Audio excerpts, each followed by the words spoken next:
Shalom semuanya.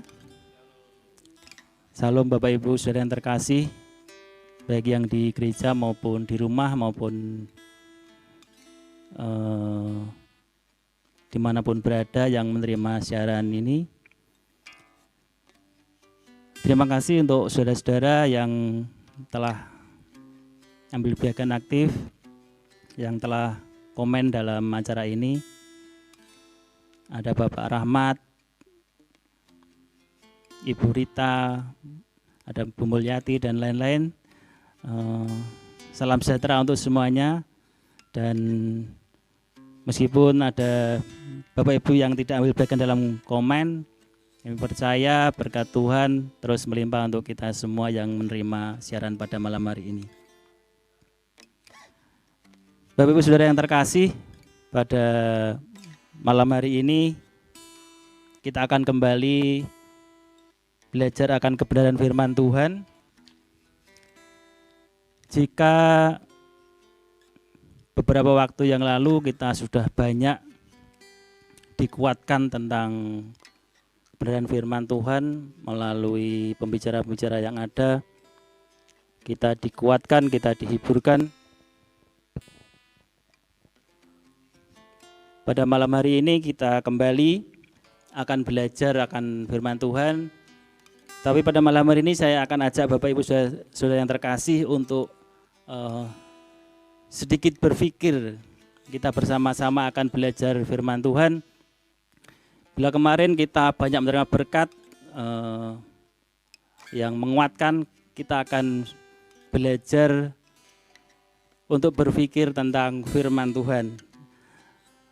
Kita akan belajar sedikit untuk berapologet, membela iman kita. Bapak Ibu Saudara yang terkasih, banyak pertanyaan yang mungkin kita dengar atau kita terima. Katanya orang Kristen itu Tuhannya satu. Katanya kekristenan dan Kristen itu adalah agama yang tauhid. Tetapi banyak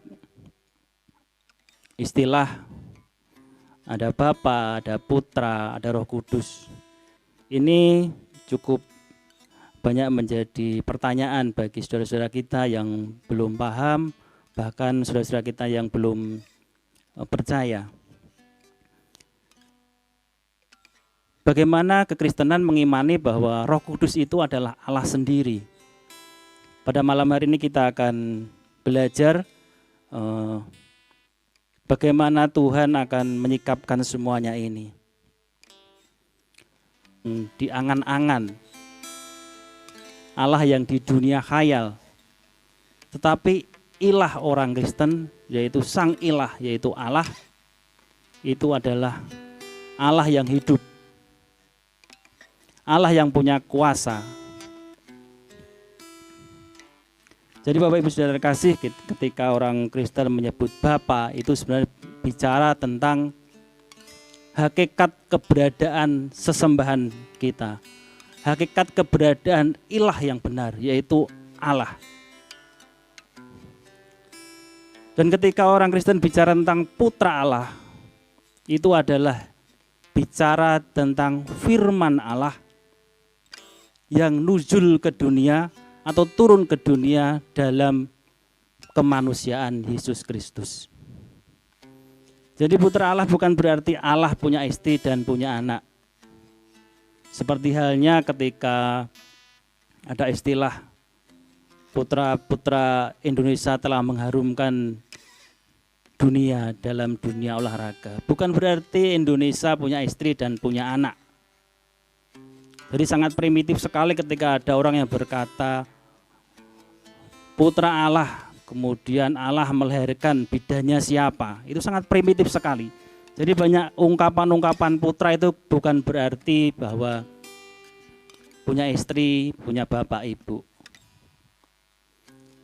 Jadi Allah yang kita sembah, Bapak Ibu Saudara terkasih, ada Allah yang hidup, yang punya kuasa, yaitu melalui firman-Nya.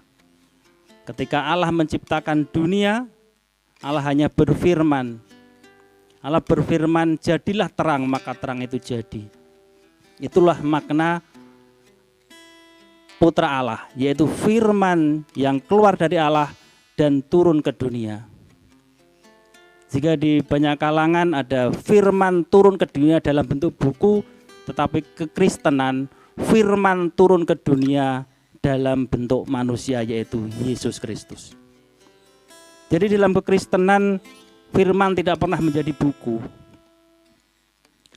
Alkitab merupakan catatan-catatan nabi-nabi, rasul-rasul yang dipilih Allah sebagai bukti pernyataan Tuhan dalam upaya keselamatan dunia. Terus bagaimana dengan Roh Kudus? Jadi sesembahan kita adalah Allah yang hidup, yaitu Allah yang tidak terbatas oleh ruang dan waktu, yaitu Allah yang roh, yang punya kuasa, yang hidup dan memiliki kemahakuasaan melalui firman-Nya. Kemudian Bapak Ibu Saudara terkasih, apa dasarnya di dalam Alkitab yang menyatakan bahwa Allah itu roh? Banyak sekali Alkitab, ayat-ayat dalam Alkitab yang menunjukkan bahwa sesembahan kita itu adalah roh. Saya akan ambil 2 ayat yang mewakili dari Perjanjian Lama dan Perjanjian Baru. Yang pertama adalah Kitab Kejadian 1 ayat 2. Di sana dikatakan, bumi belum berbentuk dan kosong, gelap gulita menguasai samudera raya, dan apa? Roh Allah melayang-layang di atas permukaan air. Atau ruah Elohim melayang-layang di atas permukaan air. Ini menunjukkan bahwa Allah adalah roh yang tidak terbatas oleh ruang dan waktu. Kemudian satu ayat lagi Bapak Ibu yang mewakili dari kitab Perjanjian Baru adalah dari Yohanes 4 ayat 24. Ini kita tahu perikop ini ketika Tuhan Yesus bercakap-cakap dengan seorang perempuan Samaria. Tuhan Yesus berkata, pada saatnya orang benar tidak menyembah lagi di gunung ini maupun di Yerusalem. Dan tiba saatnya orang benar akan menyembah Allah dalam roh dan kebenaran. Selanjutnya Tuhan Yesus berkata apa? Allah adalah roh. Barang siapa menyembah Dia haruslah menyembah dalam roh dan kebenaran. Ini ditegaskan kembali Tuhan Yesus bahwa Allah adalah roh. Kemudian bagaimana Bapak Ibu Saudara terkasih ketika kekristenan mengimani bahwa Roh Kudus itu adalah Allah? Banyak ayat-ayat yang menunjukkan bahwa Roh Kudus itu adalah Allah. Pada malam hari ini kita akan belajar kembali. Saya akan buktikan bahwa Alkitab menyatakan bahwa Roh Kudus itu adalah Allah. Dalam Matius 12 ayat 31 sampai 32. Di sana dikatakan Tuhan Yesus berkata, segala dosa dan hujat manusia akan diampuni, tetapi hujat terhadap Roh Kudus tidak akan diampuni.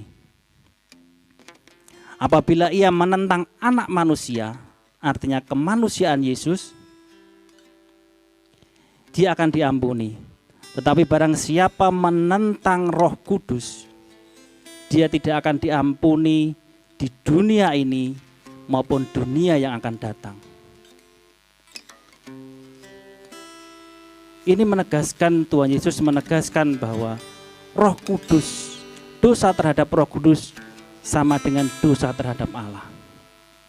Ini berarti menegaskan bahwa Roh Kudus itulah Allah sendiri. Karena dosa menentang terhadap Roh Kudus tidak ada ampun, baik dunia maupun akhirat. Dunia yang sekarang maupun dunia yang akan datang. Selanjutnya Bapak Ibu Saudara kasih, dalam Yohanes 14 ayat 16. Kita akan buka Yohanes 14 ayat 16.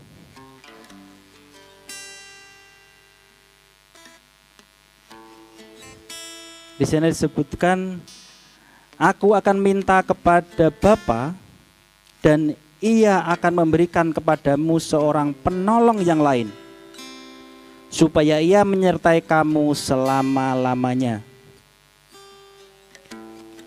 Seorang penolong yang lain, katanya nubuatan ini yang disampaikan oleh Tuhan Yesus ini adalah nubuat akan datangnya seorang tokoh setelah zaman Tuhan Yesus. Karena dalam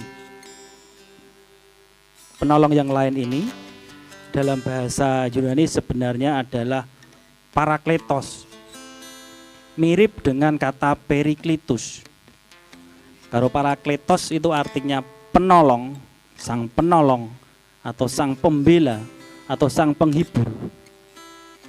Sedangkan periklitus itu artinya adalah yang termasyur atau yang terpuji. Jadi ada beberapa kalangan yang menyalahpahami ayat ini, katanya seorang yang termasyur itu sudah dinubuatkan oleh Isa Al-Masih.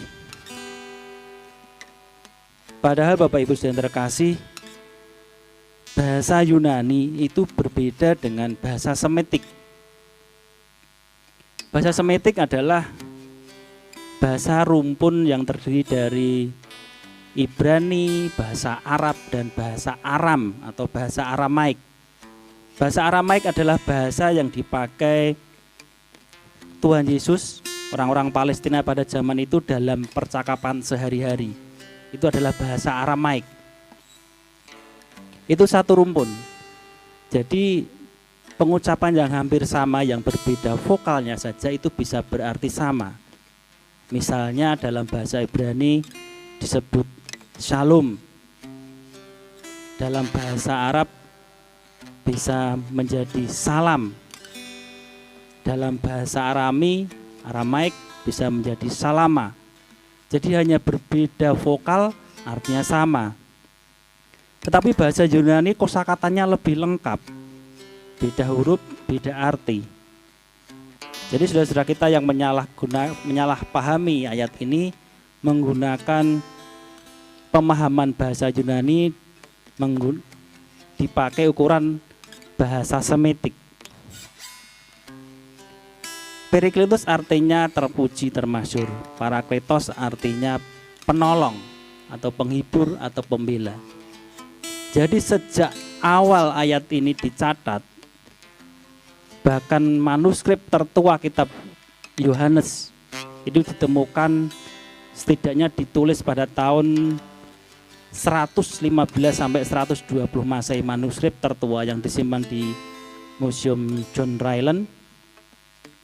Itu juga tertulis parakletos, bukan periklitus.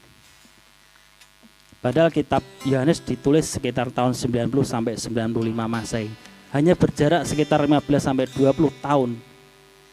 Dan manuskrip tua abad-abad awal tertulis juga parakletos.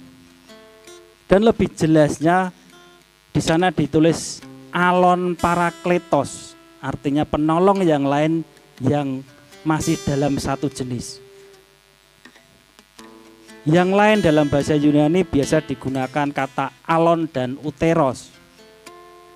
Kalau alon itu yang lain tapi satu jenis, sedangkan uteros itu yang lain dan benar-benar lain, beda jenis. Alon itu misalnya air putih dengan es batu. Jadi seolah-olah es batu itu berbeda dengan air putih, tetapi pada dasarnya itu adalah sama, sejenis. Jadi Alkitab mencatat penolong yang lain, bahasa asli yang digunakan dalam bahasa Yunani adalah alon parakletos. Seperti halnya penyalahgunaan pemahaman ini, kita ambil contoh misalnya orang Jawa mengaku saya ini aslinya orang London, orang Inggris. Orang tua saya asli orang London. Leluhur saya aslinya orang London. Tapi ketika ditanya namamu siapa? Nama saya Joko. Joko pada orang Jawa itu sangat mirip dengan Jack bagi orang Eropa atau Jacob pada orang Eropa. Tapi beda artinya. Kalau Joko orang Jawa tentunya artinya Joko itu laki-laki muda atau laki-laki yang belum menikah. Tetapi Jack, Jacob, James, Jacobus itu tentunya terinspirasi dari Rasul Jakobus di Eropa. Contoh lagi misalnya ternyata Naruto itu orang Jawa. Loh kok bisa? Setelah punya selidik ternyata bukan Naruto, ternyata Narto. Jadi Naruto itu seolah-olah hampir sama. Naruto itu bukan orang Jepang tapi orang Jawa. Ternyata Narto itu kan namanya otak-atik gatuk ya.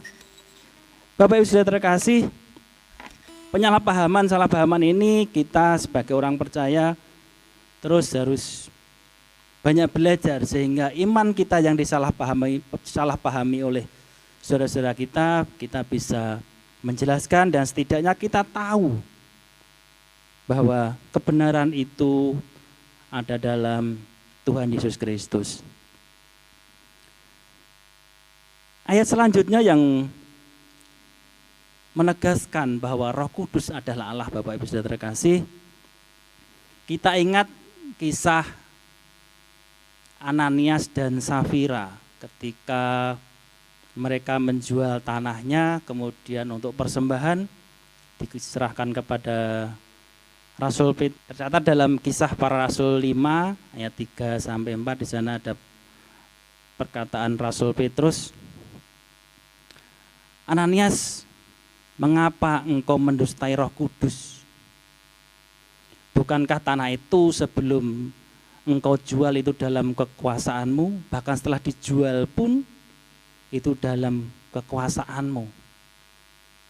Dan Rasul Petrus berkata kembali, Ananias, engkau tidak hanya mendustai manusia, dalam hari ini Petrus, tetapi engkau telah mendustai Allah. Jadi Rasul Petrus juga menegaskan bahwa Roh Kudus itu sama dengan Allah. Rasul Petrus yang langsung mendapat pengajaran dari Tuhan Yesus melanjutkan misi Kristus, menegaskan bahwa Roh Kudus itu adalah Allah.